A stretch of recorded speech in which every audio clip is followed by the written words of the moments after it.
At what point did you decide I don't want to do this anymore? I need to do something different. You feel something that was just brewing inside you that says, "Hey, I'm not using my potential," or I don't like this business," or what was it for you? Yeah, that's a great question. I love the business. I still love the business. And what I didn't like about for years, and I was, terrible at this too, was the financial side of it in terms of all the extra work you got extra, and I say that, and that's how it felt. All this extra work I had to do along with actually running the shop. So it was late nights on weekends, staying up, closing files. Tax season comes around. It was always trying to find stuff and Mind race whispers truth so clear. Tits that drive away the fear. Rib race voice cuts through the noise. Welcome to the Mind Wrench Podcast with your host, Rick Sellover, where minor adjustments produce major improvements in mindset, personal growth, and success. This is the place to be every Monday, where we make small improvements and take positive actions in our business and personal lives that will make a major impact in our success, next level growth, and quality of life. Rick's got the master plan. Hey, what's up, everybody? Welcome to the Mind Wrench Podcast. I'm your host, Rick Silova. Thanks so much for stopping in. If you're a returning listener and haven't done so already, please take a minute and click the follow or subscribe button and then rate and review the show. When you rate and review the show, the algorithms for Apple, Spotify, Google Podcasts, iHeartRadio, Amazon Music, and all the other platforms will see that it's valuable and show it to more people that have never seen it before. And hopefully it can help them too. I would really appreciate your help sharing this word with your friends and family as well. And if you're a brand new listener, welcome. I hope you find something of value here that helps you in your personal or professional life as well. Please make sure to click the subscribe or follow button so you never miss another episode.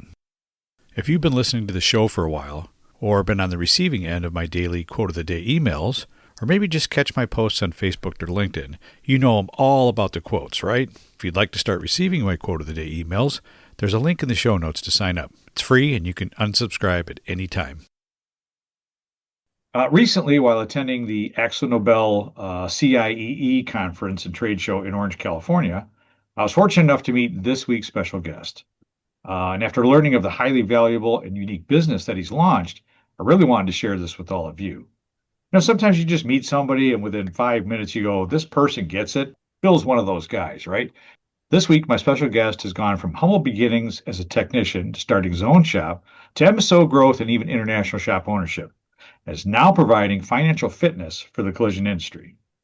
Bill Park, a 30-year collision veteran, has always had a deep passion for our industry and now focuses his time and energy on providing what he calls a runway for perfect financials for other shops. So please join me in welcoming an industry veteran with a gold mine of financial wisdom, Bill Park, founder of Crunchit Financial Services, to Mind Merge Podcast. Bill, welcome to the show. thank you, Rick.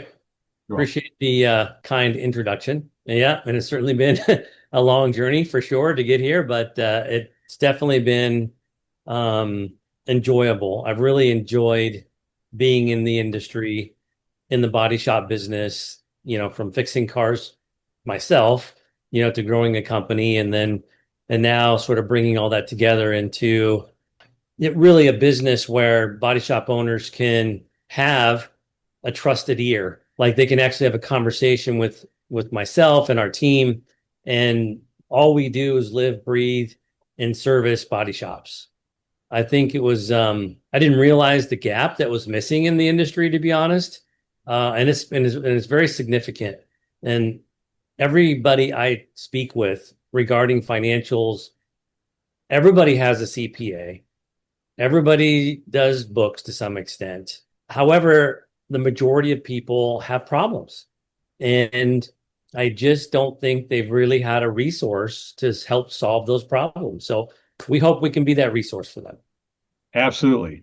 So before we dive into the meat of this, maybe give a 30,000-foot overview of your background, just so people know who they're talking with and kind of where you came from.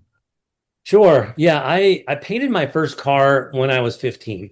And it just came about because my dad said, "Hey, you want to drive a nice car? I guess you need to make it nice." I said, because he couldn't afford to buy one for me. So it was that sort of pursuit to not drive a junker around to I bought my 1972 Vega for $500 and, Nice. made it pretty. So that's sort of where it started. And I did that all the way, through high school. I painted cars for people and they got paid to do it. And I went to college and I wasn't gonna be an orthopedic surgeon. That was sort of my goal in college. And then I realized that I was probably not equipped well enough for the bureaucracy within medicine for me to practice kind of how I like to do things and kind of my nature. Mhm. So I chose obviously to go a different route. And I had an interesting experience when I graduated the University of Arizona with my degree. I couldn't get a job. it was it was kind of disappointing. And then this opening came about with a dealer body shop there in Tucson, Arizona. I went and applied. I'm thinking, man, this is going to be an easy shoe-in for me. And I didn't even get a phone call. So Mhm. I literally told my wife that, obviously, I'm just going to do what I do best. I'm sorry. You're going to have an educated body man as a husband, and I'm just going to go take the business away from these people. And that was my start of shop ownership. So that was in the early 90s. And I rented a little space and grew my business up and to 4 locations, just under 100 people, and sold that company in the end of 2009. And since then, at the end of the day, I've owned 100% or a partner in 13 shops with 4 different exits along the way. Wow. Wow, that's a lot for a guy that didn't want to be a shop owner. He wanted to be orthopedics. Jeez, that's quite a jump, man. Hey, But it's just it's funny because right? most people that we're going to talk about today that you can help started very similar paths, right? They just became a technician, started doing some work for somebody, and decided to pop a sign on a roof and go, "I'm a body shop now," right? Absolutely. Yeah, I think that's by and large, the majority of the industry right there. Yeah, They worked in a shop and I got frustrated with owners and said I can do something better. They see something more in themselves, and which I really, encourage. Any technicians out there, why not? right. So yeah, that's the majority of our clients. Yeah. So you had an upbringing in collision ownership, including MSOs and even international. You owned a shop over in the UK. Um, at what point did you decide I don't want to do this anymore? I need to do something different. You feel something that was just brewing inside you that says, "Hey, I'm not using my potential," or I don't like this business," or what was it for you? Yeah, that's a great question. I love the business. I still love the business. And what I didn't like about for years, and I was, terrible at this too, was the financial side of it in terms of all the extra work you got extra, and I say that, and that's how it felt. All this extra work I had to do along with actually running the shop. So it was late nights on weekends, staying up, closing files. Tax season comes around. It was always trying to find stuff. And um, until I finally kind of put my foot down and I said, I really need to kind of build some competency in that. And we did that fairly well early on when we sold that first small little MSO in 2009. We were pretty prepared for that. And then later, as I acquired other locations and other businesses, I had this bigger problem that not only was I in the collision business, I was doing technology, software, real estate, some, angel investing stuff. So I really had to have more of a robust accounting system for my own set of businesses. Mhm. So we kind of built a team around that. And in 2022, we felt very comfortable with our accounting system for our own businesses. And then when coming out of COVID, which was extremely painful for us, we had 5 locations in Colorado, 4 body shops and 1 PDR center. And Mhm. when COVID hit, we went from 11.5 million in revenue to 5.5 million. It was really painful. Yeah. And the saving grace is that we had an accounting team, that kept us in track. We knew where we sat. We didn't have much debt, so we were able to weather that storm. We ended up closing a couple locations, negotiating exits out of leases, and I could spend my time and energy solving those problems and not having to worry about where the dollars and tracking money and understanding the consequences of those things, because I had this team that could help me do that. So I had a friend of mine that had a couple of 3 centers in Texas, and he wanted me to help him sell. Went through that process with him in his business, reorganizing things, getting him ready to be packaged well. And he was just super awesome to work with and open-minded. And then he kind of opened my mind and said, you should be doing this for others. And so they're kind of like, oh, that's interesting. Mhm. And so we decided officially in October of 23 to do that. And then I said, you know what? I'm really enjoying this. Not that I didn't enjoy the shops. I had a manager that was running the business for us, and he was doing an excellent job. But I really felt that in order for me to dedicate my time and energy to our customers, I really needed to not have any other.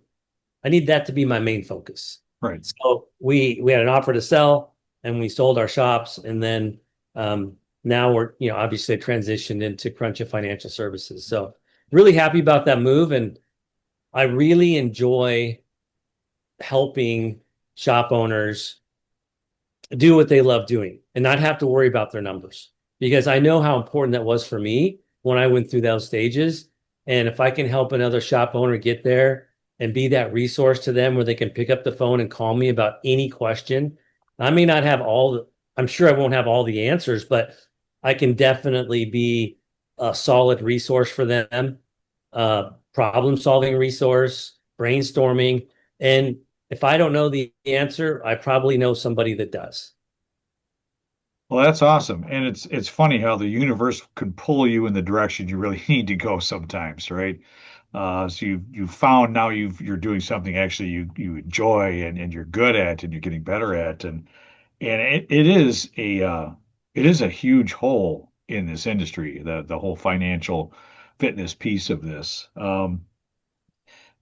Why, and this might be a softball question, I don't know, but it's just something I thought about and I've thought about this a lot, is, why do you think so many independent body shops, and there's even some small groups, right, that are still, why are they financially dysfunctional?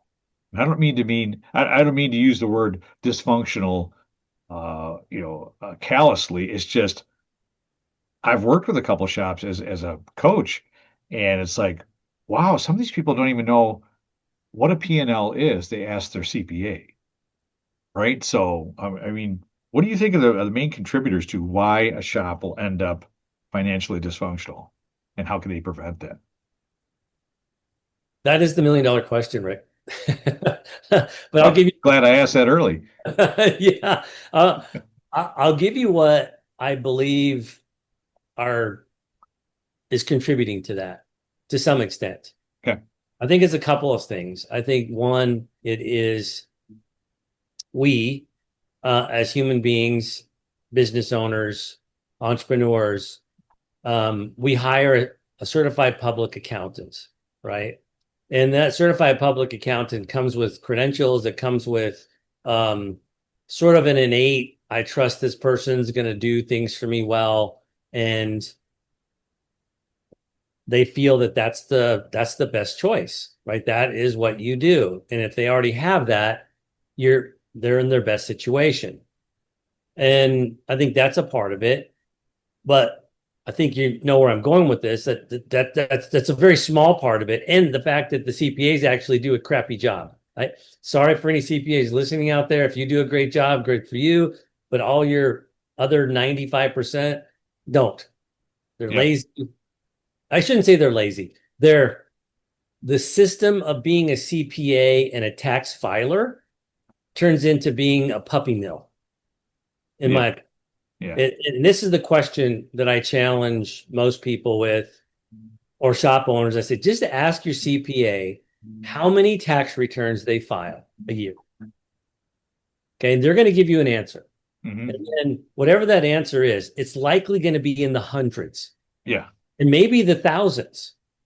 And then you can ask them, well, where do I fit in? How do you fit my personal profile in the detail of my business into a true tax optimization strategy? And that's when the rubber will hit the road and the light bulb may kick on. Okay. Right.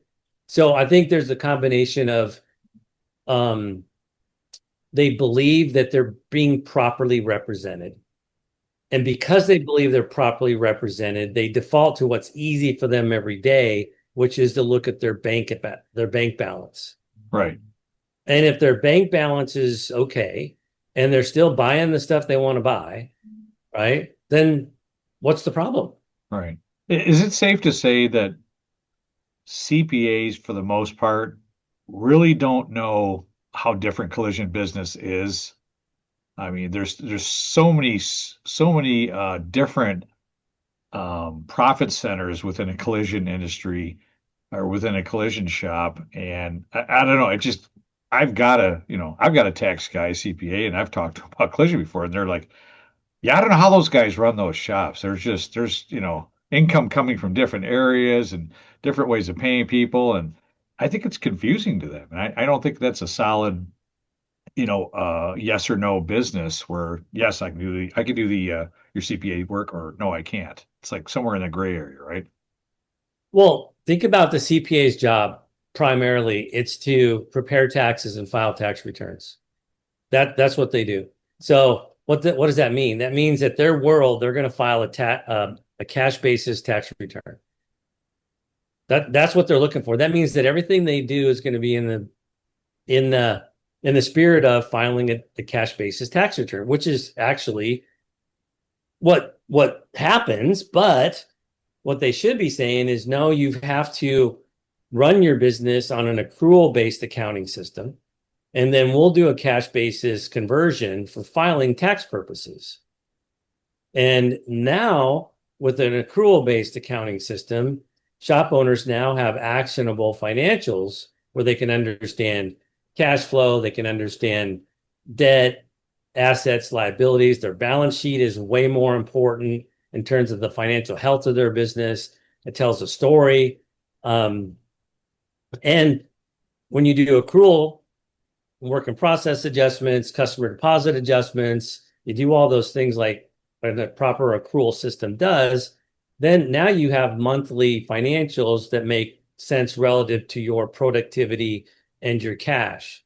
So they don't have the expertise in the industry to even advise somebody how to do that. And more importantly, even how to manage it every day. Hmm. Okay. So from your aspect and what would make sense to me is most shops don't really need a CPA to help them with their day-to-day financial activities. They need them at the year end to help them with their tax returns, right?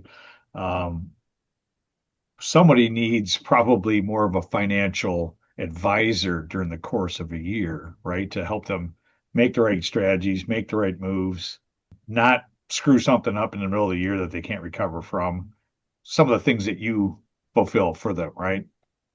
Yeah, I mean, we're a design specific company. I mean, we've designed our system for the body shop industry. We don't serve any other clients. That's all we do. So we certainly can fulfill that. But if I'm just giving, if I'm just talking in general terms about what a shop needs, you need a CPA or a tax filer. It doesn't have to be a CPA. It could be an EA.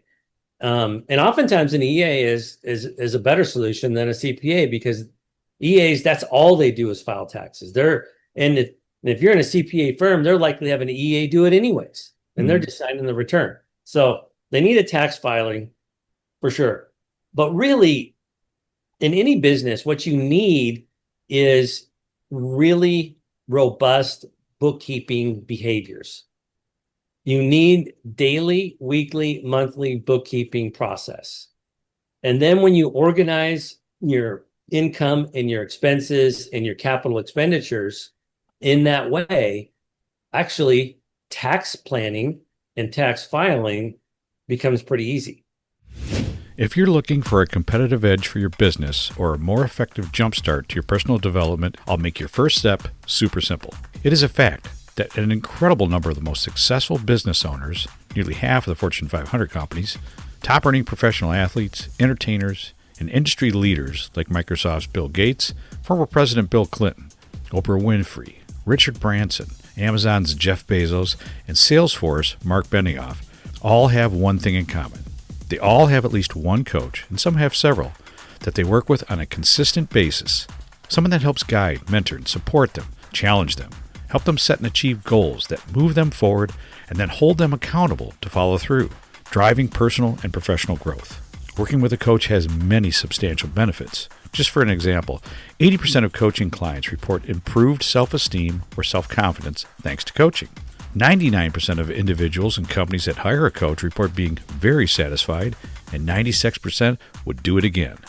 If deep down you know it's time to make those improvements in your business, your personal life that you've kicked down the road year after year, if you're tired of knowing there's a better version of you waiting to shine, but unsure of how to bring that version to light, if you're tired of wanting to enjoy a more successful business, but not sure how to start, and if you don't want to go another 12 months without better results, but you don't want to go it alone, then take the first step. It's super simple. Sometimes talking to the right person can make all the difference.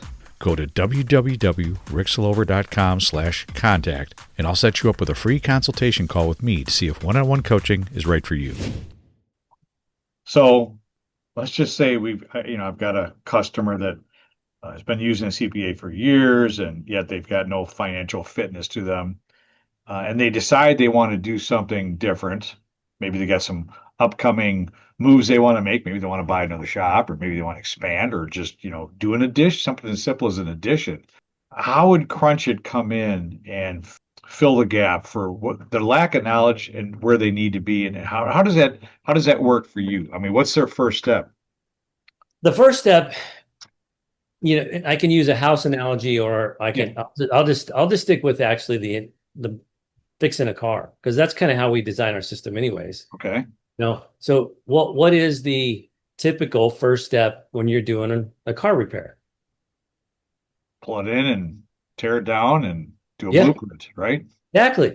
You need to fully understand the exact condition of every damaged part, every undamaged part, anything, and then you need to understand repair procedures, OEM specifics procedures, repair methods, all that. You have to compile a repair plan to actually complete the repairs on that vehicle. Detailed, right? Oftentimes 130 line items, right? Maybe more. So very detailed. So in order for anybody, not just us, in order for anybody to look at somebody's business and offer advice, financial advice or planning advice, they need to have a 100% accurate set of financials. So we offer a comprehensive assessment, which is essentially a financial blueprint. Right. So we go in to CCC, we look at how it's configured, we look at the roles of the staff, we look at how estimates are written, we look at parts code tables for the repair facility, we look at any insurer parts code tables, we look at part types, we look at receipt types, we look at everything. And then we compile a gap analysis from, okay, how you should have it configured to optimize your financial P&L and balance sheet. And then we look at the chart of accounts in QuickBooks, and we say, okay, what do we want to measure? What's important to you? Now, do those things are they all synced? Does your chart of accounts reflect what you want to measure? Is your CCC synced in a way that it's going to connect to your chart of accounts? And what are the financial procedures within your daily operations of your business? Like paper flow.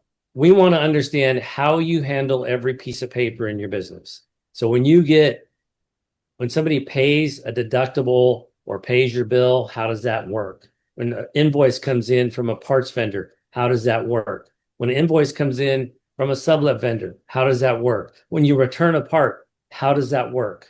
So we go through a detailed analysis of that paper flow. And then we want to make sure that the training is in place for your people to then process those pieces of paper in a way that supports the syncing and proper allocation within the chart of accounts. Once that's done, it's just a daily, what we do on a daily basis is go in and export the data. We do validation and verification of every transaction to make sure it was done right. And then we create a daily acceptance report for our clients. And so essentially every single day, they've got an audit of all their transactions. And it's up to the repair center, obviously, where the work's being done to fix those things. Right. And once you've got that in place, now to your question in the beginning is, well, okay, I want to expand, or I want to buy a piece of equipment, or then you can look in and say, okay, let's talk about that. What does that look like? And we can say, how's financing going to impact cash flow? Okay. How is financing going to impact your capital expense? And what does that look like from a tax perspective? Is it favorable? And what do you expect to get in return for that? I mean, everybody loves nice, shiny equipment. I've been guilty of this. I bought stuff I thought would be super helpful for my business, and it sits in the freaking corner. So Yeah. I'm like, Seen that before. I'm like, that I wish somebody would have had that conversation with me. How do you not ensure that when you buy that it's not going to sit in the corner? Right. Solve that problem first, right? Yep. No, that's good. I like that. That's a financial blueprint, because you think through as a shop person, you think through, correctly blueprinting a car is going through all the things that you need to record, all the measurements, all where the damage is, all of those things. And then you have to have that conversation with the customer and explain all the things that are damaged on their car, how you're going to fix them, why you need to fix them, the safety of it, and all that. That's a perfect analysis for what you guys are doing. I think that's fantastic, and I think most shops are missing the boat on that as well. Quite honestly, I've had great conversations with excellent owners and operators that they got things dialed in. They work with professional companies, or they're part of a little bit bigger MSO that may have a little bit of a team that does that kind of stuff. But say a large percentage of independent body shops do not, and I think they they go with the I still got money at the end of the month. I think we're okay, right? Which is a horrible analysis of your business. Is yeah, we could still write another check yet on the 30th. That's perfect. So what you're saying, Bill, is Crunchit, once they go in, they do Ignite blueprint diagnosis and come up with solutions. Obviously, you have those conversations with the owners going, hey, what did you want to do? What did you want to accomplish? Do you have a list of goals? And if they don't, they just want to keep rolling but be more profitable. Do you guys continue to keep them as a customer that's on a monthly program, or is it a something that's quarterly, or you have like custom fits for whatever the situation is?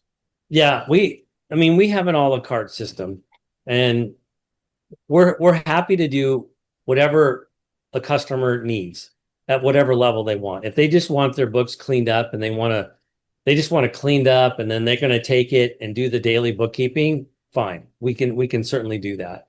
If they want us to be a part of doing day-to-day books for them, we absolutely can do full service bookkeeping as well. Now, we don't offer any sort of deeper profit and loss discussions, operational discussions, unless they're a full service bookkeeping client, because we have to know the numbers are real in order to actually talk about them, right? And when we know that we've audited all those transactions and we know that everything's in the right bucket, it's pretty easy then to actually have an operational discussion. And Yes. we do offer that as well. And we offer that to all of our clients. Say, look, we're happy to, it's interesting. Most of our clients don't do monthly calls with us. No? No, they, they, Okay. they don't, and, we offer it and we say, look, you want to go over the numbers? No, because we send them a complete report pack every month. So we send them gross profit analysis. It's pretty detailed. And most of them are pretty savvy people are, so they get it. And then I'll get a couple of calls once in a while about ideas, but most of our clients, because the numbers are clean, it's kind of right in front of them. Yeah. And so we don't really get into deeper discussions, at least at this point. Okay. But we certainly offer that, and we tell them up front. But most of our clients don't actually spend the time to do that with us. Okay. And you guys are really you've been in business for just over a year, right? Is that correct? October Year and a half? will be 2 years. Oh, October be 2. Okay. I was thinking 24, so. And how do you feel about the growth? How's that been? Are you being well received by the collision industry for your background knowledge and what you're providing for the shops? Are they like, oh my God, I didn't know I could hire somebody that has that much background in this business and can help me? Yeah, I do. I do every single discovery call. So that's my role in the business is I talk to every one of our potential prospect clients. So yes, they are often surprised about the experience and they're relieved actually, that they can actually not have to go through lengths to explain their business. Yeah. And so that's super helpful around that. And we haven't really done any real marketing.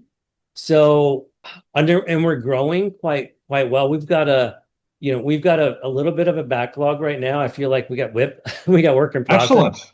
That's good. So we're not our pipeline now is pushing into probably mid-September to onboard clients, but it's a process. We're in no rush. When we tell clients, look, it starts with a discovery call. Let's have a chat. Let's figure out where you want to go. Maybe we're a good fit, maybe we're not. And I'm going to be completely transparent with them about that. Yeah. And I'm going to tell them it's a tough road. You're going to have to change your behavior because if you had perfect financials, we wouldn't be talking. Yeah. So and this didn't happen overnight. So you've had imperfect financials for, I'm going to say, years, right? Maybe. Yes. So that means you have to do things different, and then what does that look like? And here's how we can support you to do that. But there's some pain associated with it, right? There just is. And then there's the assessment process, and we charge for that because we spend a significant amount of time. It's $950 to go through that process, and that usually takes 2 weeks between actually doing the assessment, scheduling a follow-up call, and then from there we provide a statement of work. So great, you want us to do XYZ? Here's a statement of work, and here's an onboarding path. And so we take that seriously because we want it to be successful for our clients. So we want to onboard is a huge part for us. And we do training before we even start. Okay, here's the path. We need to implement 1, 2, 3. Here's the training that we need. We need to get your team on this training. And then let's get all that done, configuration done. And then our start date's going to be on whatever that date is. Right. So it's a process. Yeah. And I tell you what, Bill, that's an extremely fair price. I mean, one little tip, your 950 is already back and you've probably doubled your investment on one little flaw that may be in your system that is discovered because of a little bit of digging in, right? So yeah, I can see why you have a bit of a backlog already. But quite honestly, if you've got financial issues, and like I said, if you've had them for years, if you had to wait a month, 2 months, or whatever to talk with somebody that can help you, you've already waited a long time. Another month or two is not going to make or break you, right? And I just want everybody to understand this is a conversation I'm having with Bill from Crunchit, and this is not intended to be a sales conversation. this is an education, not a sales pitch. Okay. So I've got no alliance to Bill or anybody else in financial services, but I've met a character that seems to really know this business that just started a business that's actually helping shop owners, which if you guys know me, that's what I'm about, is helping shops get better, right? So sharing education, sharing concepts, sharing different ways of doing things to me is what I feel I should be doing. So, I had to have Bill on the show. This just it makes way too much sense. I've seen so many shops suffer on the financial side because quite honestly, a lot of us in this business didn't go to college. A lot of us just got out of high school, went to someplace to work, started our own little shop, and by God, it grew and got to be a pretty good sized shop. And we made money for, 10, 20, 30, 40 years, but we never learned the financial or really the business side of this business. And now that's becoming more and more of an issue because this business has become a more professional business. It needs to be run like a professional business. We could be losing tens of thousands of dollars or more every single week just by things we are not doing because we didn't know we're not supposed to do that, right? So, Bill, can you share a couple of those? Because you went through all this stuff, right? This is how you learn. Can you share some of those mistakes that you made that now you've seen how to avoid those? You thought, oh, God, I wish I would have known that 20 years ago, right? Is there a couple of those you can share? Yeah. Yeah. I think I forgot, 100 of them at least, but I just want to Yeah. say something about what you mentioned earlier Yeah. about sales. This isn't a pitchy Crunchit thing, and I totally agree with that. We never really we never as a company want to sell our customers anything. It's all really about, and I'm happy, and we give anybody who goes through the assessment with us, or even just a discovery call with me, I'll tell you exactly how to do it. I mean, I have no problem just sharing it. I've done a ton of white papers and articles I share on our LinkedIn, all the strategies to do these things. Yeah. If a shop owner is committed to do it themselves, great. I'm happy to be a resource for them. And it's really about just getting people on that journey is my passion right now. Because I know how helpful it was for me. And it is for me today. I mean, I have a great team that supports me and the things I want to do. So I can be on this call with you, Rick, and I don't have to worry about the dollars and cents coming in. And or if I want to go travel or do a presentation with the AXO group or any of those things, right? Right. So Right. it is a way to create freedom in your business life when you have your financial system in place. So get back to your question about mistakes. Probably one of the fortunate things that I learned early on was I had mentors that were very direct with me. So I was able at an early age to have people care about me in the business I was doing, tell me some really important things. And I listened, and I still didn't listen well enough. Like I talked earlier about closing the month end at the last day of the month, literally a stack of folders on my desk. And then another shop owner I met early on came over to my shop, and he was looking around, and we started talking about numbers. And he said, "Hey, what's your profit margin look like? What's this?" And then I told him I could answer those reasonably well. And he says, "You still suck." That was his comment to me. And I'm like, really? Well, how do I suck? Right? Right. Well, you're not paying attention to this, this, and this. Oh, okay. That's great. So I've had those early interactions that helped me along the way, but still, it's like you always kind of put it off at the end. And that was probably the things that it took me a long time to realize that even if I know it, and even though if I can fix it at the month end, I'm still not doing my company and myself justice. So it was really learning how to bring in those daily, weekly, monthly behaviors into my business. So that was probably my biggest learning curve, was developing that and understanding the value of that. And then financial mistakes too. Like I never really asked enough people early on when I was growing how much risk I could take on without worrying if I'm going to go out of business. So explain what you mean by that, Bill. So I went from a super profitable 5,000 square foot shop doing $280,000 a month.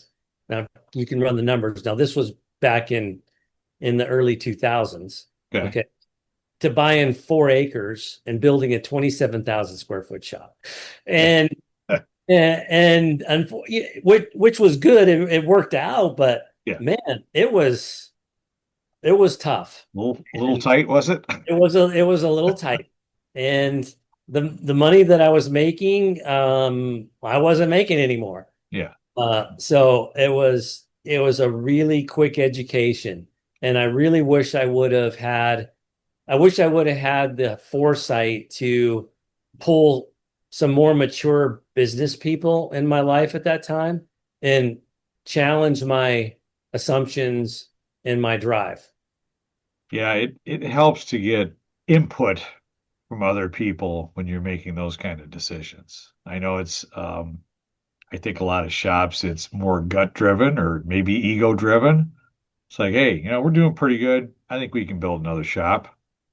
And that's as far as the research goes, right? It's like, I'm going to get somebody come in and do a drawing for me, and we'll start on it in a couple months. And I've seen it happen. I've seen shops fail because of doing that. I've seen shops pull it out of their ass at the last minute and manage to make it fly. Yeah. That's Yeah. great. I mean, this world was built on some of that stuff, right? But collision shop, obviously, I think it's great that at least you can draw in other resources. I think it's easier now than it ever has been due to, just things like the internet, like, Facebook and LinkedIn and things like that. I see some of the stuff that you put out there. So there's a lot of information out there available. And then there's more coaches and consultants and things like that in this business than there was 20, 30 years ago too.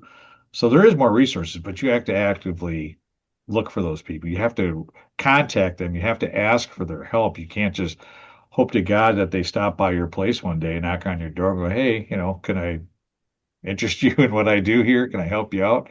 It doesn't work that way. So I'm glad you're doing what you're doing, Bill. I really am. Well, thank you. And kind of tagging back to your earlier question about why do I think shops struggle with, having perfect financials? And I think another piece of that is they view it as an expense. And professional support outsourcing.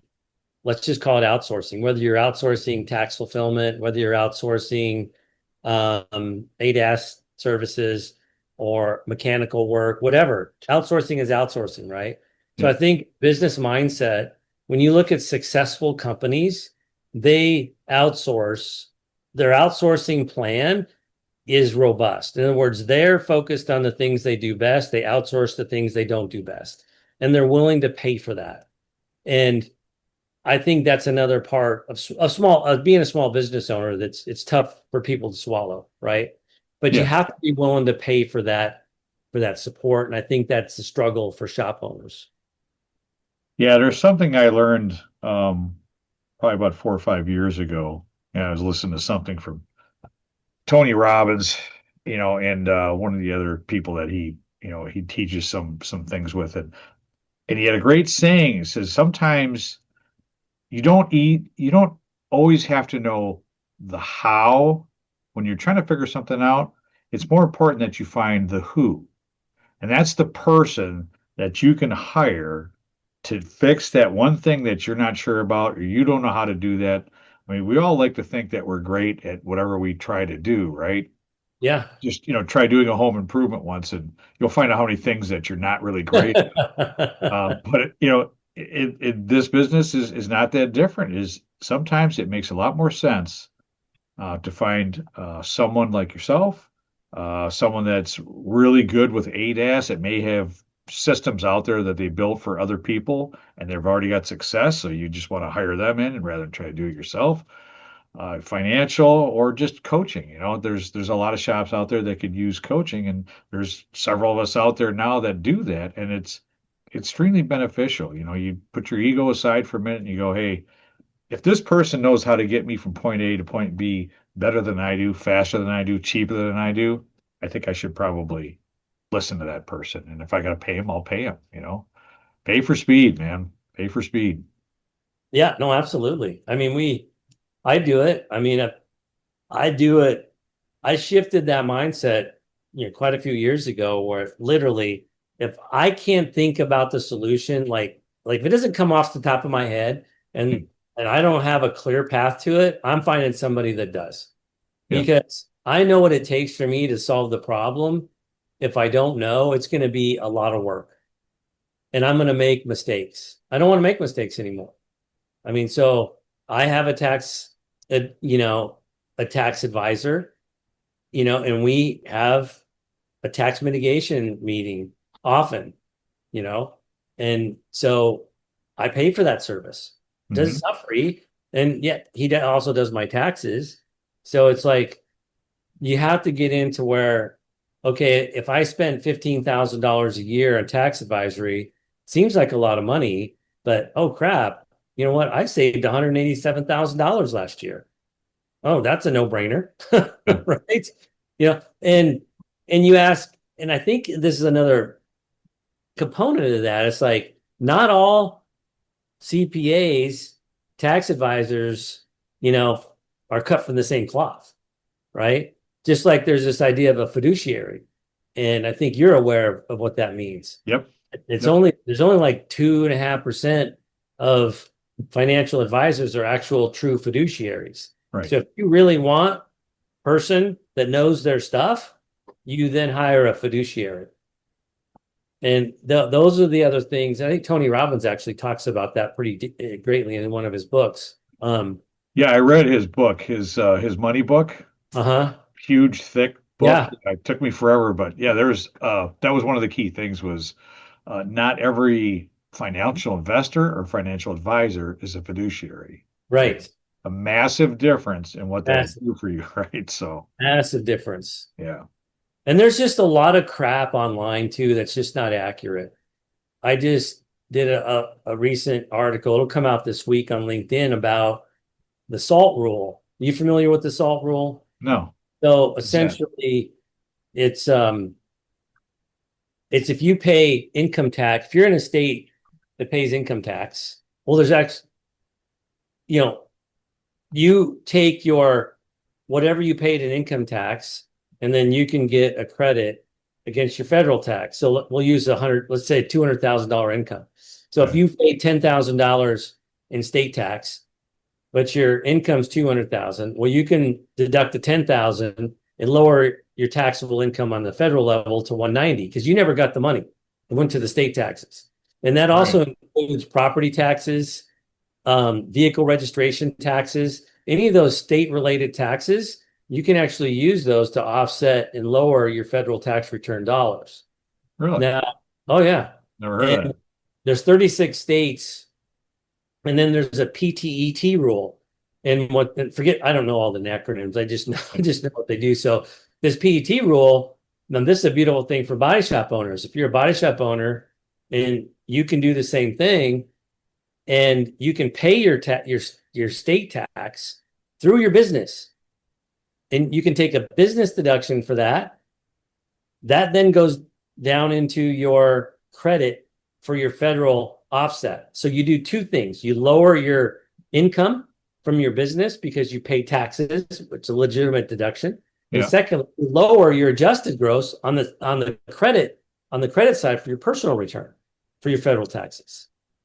So there's huge benefits out there, but how many CPAs are digging deep into that level of service for those individual tax filers when they've got 1,000 taxes to file? And then we've got here's another tax thing is for 2025 to 2028, if you have a personal vehicle loan, you can write off up to $10,000 of interest expense on the top line. So everybody's got a standard deduction. Let's say I don't know what single filing, married's like 30,000 or something like that. Or you go itemized. And most people don't have enough itemized. They'll just take the standard deduction. Yeah. But But with this interest, you can actually take it as top of line. So you're actually getting $40,000. No kidding. Yes. Now, but here's conditions, right? You're going to hear a bunch of crap out there. They're going to say things like this, but they don't tell you the full details. Right. So you have to have that loan has to originate in past 12/31/2024. The vehicle has to be assembled in the United States.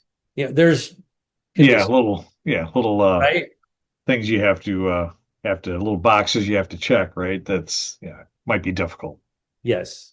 So the reason I bring those things up is that's what we do for our clients and I want to do for the industry is bring a deeper level of awareness for tax optimization and financial health in the industry. That's excellent because once again I see another need after we had our conversation in California. I started thinking about that. And it's like, I think there's a lot of shop owners that they don't know how to protect themselves tax wise. They really don't. Personally, myself, I don't know how to protect myself from paying too much tax. Everybody thinks that they pay too much tax and want to pay less, but they don't know how to really go about protecting themselves. So that's something you kind of specialize in too, right? Yeah. And that's the other thing is our business is we want to deliver white glove service.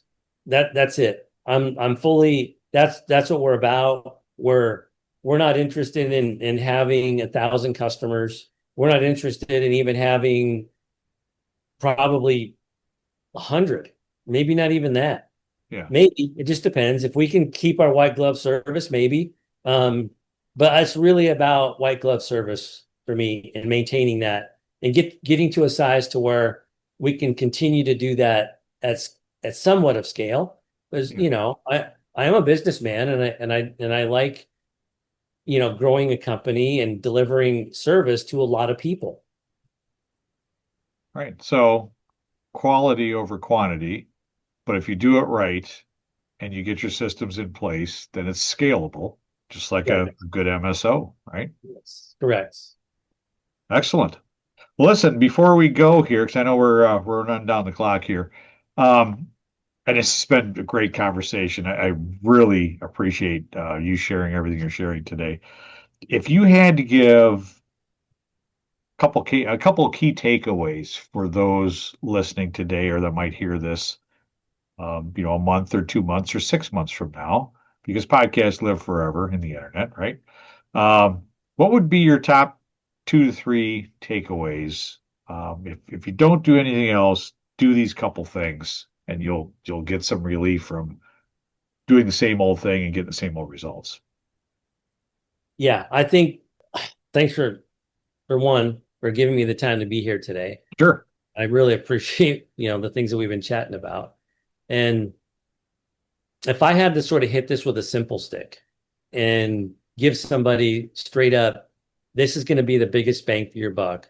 Get your CCC configured to match your chart of accounts. And then every single day, reconcile every one of your transactions. If you can do that and ensure that things are moving into your financial system, and then you've got a system to validate every day, you're gonna have yourself perfect financials.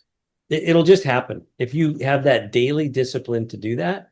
Yeah. And then the other thing I would suggest is you find a fiduciary and come up, look at your life, wealth strategy. Make sure your corporate entities are structured right. Make sure that you don't have waste. I see a lot of people say, well, I need an LLC for this, I need an LLC for that, and so on. And it's like, no, you don't. And then tax optimization. It should be, it's the second largest expense in our life. It's actually the first, to be honest. If you really look at all the taxes, it's actually the first. So those are the things I'd say that you absolutely spend time doing. And then you'll notice a significant difference in your financial health. Excellent. Those are great tips. So thank you so much for joining me today on the Mind Rich podcast. I'm going to leave. I've got all your contact information, Bill, and for you. If there's anything else you want to share, I know you said that there's a comprehensive diagnosis or analysis. It's about $950. You're always good for a phone call, for a discovery call. So if you're a shop out there and you're resonating with any of this, going, God, I could probably use a little help, or I just have this one thing I can't figure out, my financial side, I would reach out to Bill, have a conversation with him. I think it'd be a good move, and you never know what it might lead to. So, any final thoughts? Any parting thoughts from you, Bill? Thank you, Rick, and I hope we shed some light on some folks out there, and maybe we inspired somebody to take some action.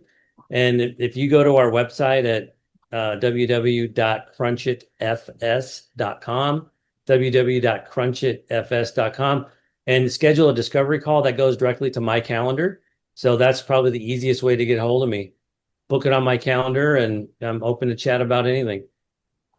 Excellent. Will you be at SEMA this year, Bill? Yeah, I'm actually doing a RDE presentation on what I call the body shop business trifecta. So, okay, is that with SCRS? Yeah. Mm-hmm. Oh, I fantastic! think it's on the 5th at 12 o'clock. I think it is. Okay, excellent. All right, for anybody going to SEMA, make sure you put that on your to-do list.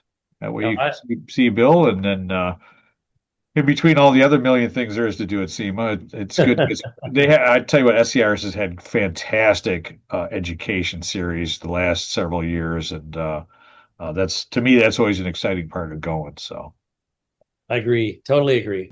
Thank you for your time. I appreciate you, and look forward to hearing the podcast.